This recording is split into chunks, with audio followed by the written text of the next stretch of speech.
오늘 하나님께서 우리에게 주시는 말씀은 룻기 2장 14절에서 20절까지의 말씀입니다. 가지고 계신 구약 성경 404면이 되겠습니다.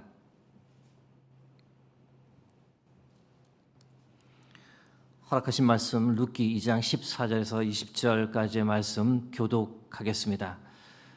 식사할 때에 보아스가 룻에게 이르되 이리로 와서 떡을 먹으며 내 떡 조각을 초에 찍으라 하므로 룻이 곡식 빼는 자 곁에 앉으니 그가 볶은 곡식을 주매 룻이 배불리 먹고 남았더라.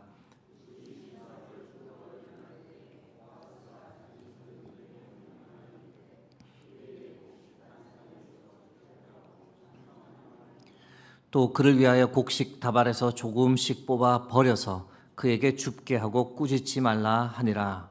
룻이 밭에서 저녁까지 줍고 그 주운 것을 떠니 보리가 한 에바쯤 되는지라.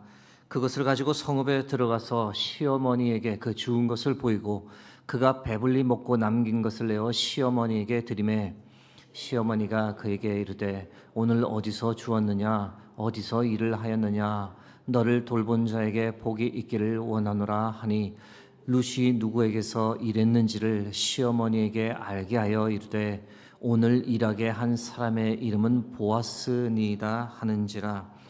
나오미가 자기 며느리에게 이르되 그가 여호와로부터 복받기를 원하노라. 그가 살아있는 자와 죽은 자에게 은혜 베푸기를 그치지 아니하도다 하고 나오미가 또 그에게 이르되 그 사람은 우리와 가까우니 우리 기업을 물을 자 중에 하나이니라 하니라. 아멘. 오늘은 고엘 구원자란 제하의 말씀을 나누겠습니다. 룻기 2장 14절 말씀 보시면 식사할 때에 보아스가 룻에게 이르되 이리로 와서 떡을 먹으며 내 떡 조각을 초에 찍으라 하므로 룻이 곡식 빼는 자 곁에 앉으니 그가 볶은 곡식을 주매 룻이 배불리 먹고 남았더라 라고 기록되어 있습니다. 점심 시간이 되었고 보아스가 룻을 식사 자리에 초대했습니다. 룻을 향한 보아스의 배려가 보통이 아니었는데요. 궁핍한 상황 가운데 룻이 먹을 것을 챙겨오지 못했거나 먹을 것을 조금 가져왔더라도 혼자 주섬주섬 먹어야 했던 그 상황을 잘 알았기에 보아스가 먼저 룻을 식사 자리에 오라고 초대했습니다. 이 떡이란 번역은 이 성경에서 늘 좀 아쉬운데요. 왜냐하면 유대인들은 떡을 먹지 않습니다. 빵이 주식입니다. 성경 전체를 검색해 보면 다 이 떡이라고 번역을 해 놓았는데 바른 이해를 위해서는 빵이라고 바꾸어 놓으면 좋을 것 같은데 이것을 누구한테 말해야 할지는 저도 잘 모르겠습니다. 초라고 초에 찍어 먹는다라고 하는 초는 이 올리브 오일에 발사믹 식초를 섞은 것이 아닐까 생각하게 됩니다. 지중해 식입니다. 이스라엘 역시 지중해를 끼고 있는 나라 중 하나입니다. 지금도 빵을 발사믹 식초에 찍어 먹습니다. 빵을 부드럽게 하기도 하고 더 맛있게 먹을 수 있는 방법 중 하나입니다. 볶은 곡식은 별미였습니다. 사무엘상 17장 17절 말씀 보시면 이새가 그의 아들 다윗에게 이르되 지금 내 형들을 위하여 이 볶은 곡식 한 에바와 이 떡 10덩이를 가지고 진영으로 속히 가서 내 형들에게 주고. 이 볶은 곡식이 고대 이스라엘에서는 하나의 별미였음을 우리가 알 수 있습니다. 원문으로 보면 보아스가 직접 두 손 가득 이 볶은 곡식을 룻에게 전달해 주었다라고 볼 수 있습니다. 룻이 배불리 먹고도 남을 만큼 충분히 주면서 시어머니 룻에게도 갖다 주라는 뜻도 또한 포함되어 있었습니다. 상상만 해도 참 마음이 뭉클해지는 장면입니다. 룻을 향한 보아스의 배려는 여기서 그치지 않았습니다. 룻기 2장 15절 16절 말씀입니다. 룻이 이삭을 주우러 일어날 때에 보아스가 자기 소년들에게 명령하여 이르되 그에게 곡식단 사이에서 줍게 하고 책망하지 말며 또 그를 위하여 곡식 다발에서 조금씩 뽑아 버려서 그에게 줍게 하고 꾸짖지 말라 하니라. 보아스가 일꾼들에게 두 가지 지침을 내렸습니다. 하나는 추수한 곡식 중 일부를 아예 뽑아서 일부러 밭에 흘려 놓으라라고 했습니다. 그래서 룻이 더 많은 이삭을 줍도록 배려했습니다. 다른 하나는 그러할지라도 룻을 책망하거나 꾸짖지 말라고, 룻에게 해를 가하지 말라고, 룻의 마음을 상하게 하는 일이 없도록 조심하라라고 일꾼들에게 보아스가 명령했습니다. 티나지 않게 도와주며 나오미와 룻을 챙기는 보아스의 이 마음을 보게 됩니다. 보아스의 배려 덕분에 룻이 얼마나 많은 곡식을 모았을까요? 룻기 2장 17절 말씀입니다. 룻이 밭에서 저녁까지 줍고 그 주운 것을 떠니 보리가 한 에바쯤 되는지라. 한 에바는 대략 약 15kg에 달하는 양입니다. 15kg 쌀 한 포대를 생각하시면 되는데, 평상시대로라면 이렇게 많은 이삭을 주울 수는 없었습니다. 전적으로 이 보아스의 도움 때문에 가능한 일이었는데, 무거웠지만 그것을 들고 가던 룻의 마음이 얼마나 기뻤을까요? 앞으로 며칠은 마음 졸이지 않고 마음껏 먹을 수 있었습니다. 가지고 온 곡식을 보고 시어머니 나오미가 깜짝 놀랐습니다. 평소와 다르게 너무 많은 양의 곡식을 가지고 오니 오늘 무슨 일이 있었던 거냐라고 물었는데, 자초지정을 들어보니 거기서 보아스라는 이름을 듣게 되었습니다. 가난과 체념의 상황에서 벗어날 수 있는 한 줄기 희망을 그 이름에서 나오미가 발견했습니다. 룻기 2장 20절 말씀입니다. 나오미가 자기 며느리에게 이르되 그가 여호와로부터 복받기를 원하노라. 그가 살아있는 자와 죽은 자에게 은혜 베푸기를 그치지 아니하도다 하고, 나오미가 또 그에게 이르되 그 사람은 우리와 가까우니 우리 기업을 물을 자 중에 하나이니라 하니라. 살아있는 자와 죽은 자에게 은혜 베풀기를 그치지 아니했다라는 표현, 무슨 뜻일까요? 보아스의 선행이 바로 죽은 엘리멜렉을 염두에 둔 행동임을 우리가 발견하게 됩니다. 친족 엘리멜렉을 생각하여 비록 그는 죽었지만 살아있는 그의 아내와 며느리 룻을 돌보는 것, 그것이 보아스가 마땅히 해야 할 일이라고 보아스는 생각했고, 그래서 나오미와 룻을 전심으로 도왔던 겁니다. 우리 기업을 물을 자 중에 하나란 표현이 20절 마지막에 나옵니다. 무슨 뜻일까요? 히브리어 원문을 보시면 여기서 고엘이라는 단어를 발견할 수 있습니다. 그 뜻은 구원해 주는 사람 또는 친족을 뜻합니다.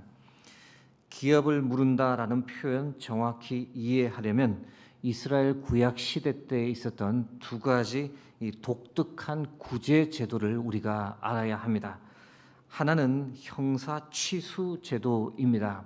신명기 25장 5절에서 6절 말씀입니다. 형제들이 함께 사는데 그중 하나가 죽고 아들이 없거든 그 죽은 자의 아내는 나가서 타인에게 시집가지 말 것이요, 그의 남편의 형제가 그에게로 들어가서 그를 맞이하여 아내로 삼아 그의 남편의 형제된 의무를 그에게 다 행할 것이요, 그 여인이 낳은 첫 아들이 그 죽은 형제의 이름을 잊게 하여 그 이름이 이스라엘 중에서 끊어지지 않게 할 것이니라. 형사 취수 제도는 형이 죽었을 때 그 동생이 형수를 아내로 맞이해서 자식을 낳게 하고, 그래서 그 가문이 끊어지지 않도록 돕는 겁니다. 이러한 법이 지향하는 목적은 여러 가지입니다. 가장 먼저는 가문의 대가 끊기는 것을 방지하는 것이고, 다음으로는 가문의 재산이 다른 곳으로 넘어가는 것을 방지하고, 마지막으로는 과부를 보호하려는 목적이 이 제도 안에 있습니다. 그런데 룻기의 독특함은 이 형제 범위를 넘어서고 있습니다. 형제 범위를 넘어서 친족에게까지 이 형사 취수 제도가 적용되어 후에 보아스가 룻을 아내로 맞이하게 됩니다. 독특한 구제 제도 중 다른 하나는 바로 고엘 제도입니다. 이 땅과 관련해서 말씀을 드리면, 구약시대 때 땅은 이 개인의 소유이면서 동시에 그 가문과 친족이 함께 관리했습니다. 그런 배경에서 주어진 말씀이 바로 레위기 25장 25절 말씀입니다. 만일 내 형제가 가난하여 그의 기업 중에서 얼마를 팔았으면 그에게 가까운 기업 물을 자가 와서 그의 형제가 판 것을 물을 것이요. 어떤 사람이 가난해 소유했던 땅을 팔았습니다. 그때 가까운 친족이 그 땅을 사서 외지인에게 넘어가지 않도록 조치해야 한다는 것. 그러나 만일 그런 친족이 그런 경제적 여유가 없어서 외지인에게 팔렸을 경우라도 나중에라도 그 땅을 가까운 친족이 반드시 사들여 가문의 땅을 유지해야 합니다. 이것을 히브리어로 고엘이라고 합니다.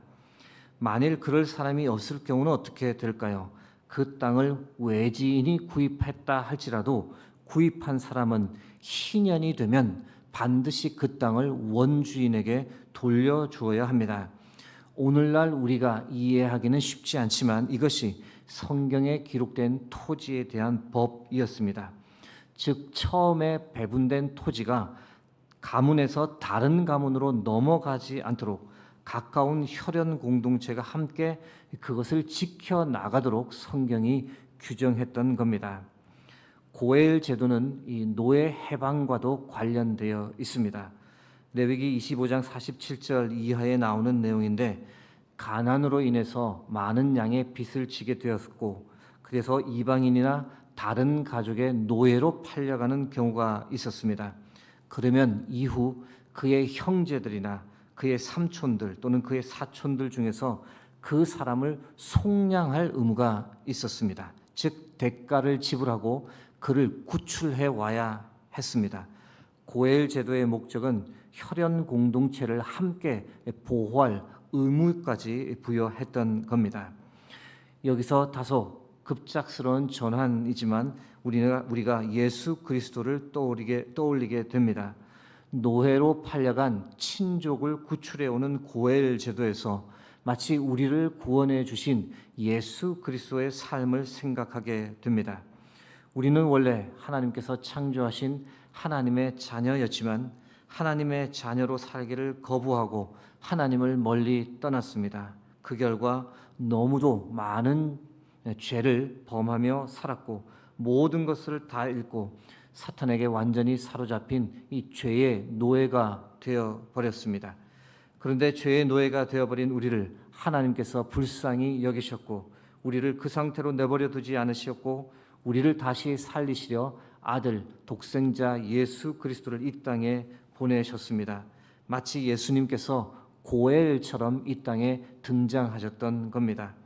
마가복음 3장 35절을 보시면 예수님께서 우리를 형제요 자매라고 부르시는데 생각해 보면 그것은 마치 고엘을 연상케 하는 메시지처럼 들립니다.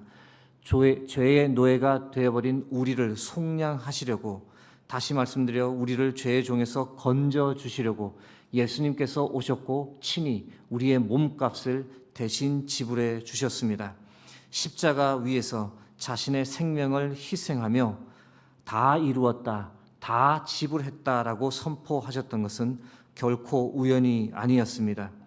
예수님께서 우리 몸값을 지불하심으로 인해 우리는 죄의 종에서 풀려나 자유함을 얻게 되었고 하나님 아버지와의 관계가 회복되며 다시 하나님의 자녀가 되는 권세를 누리게 되었습니다. 나아가 하나님의 자녀로서의 권세를 회복했을 뿐 아니라 하나님께서 우리를 위해 예비하신 풍성한 영적 기업을 상속할 수 있는 상속자가 되었습니다. 이것을 에베소서 3장 6절은 다음과 같이 표현합니다. 이는 이방인들이 복음으로 말미암아 그리스도 예수 안에서 함께 상속자가 되고 함께 지체가 되고 함께 약속에 참여하는 자가 됨이라.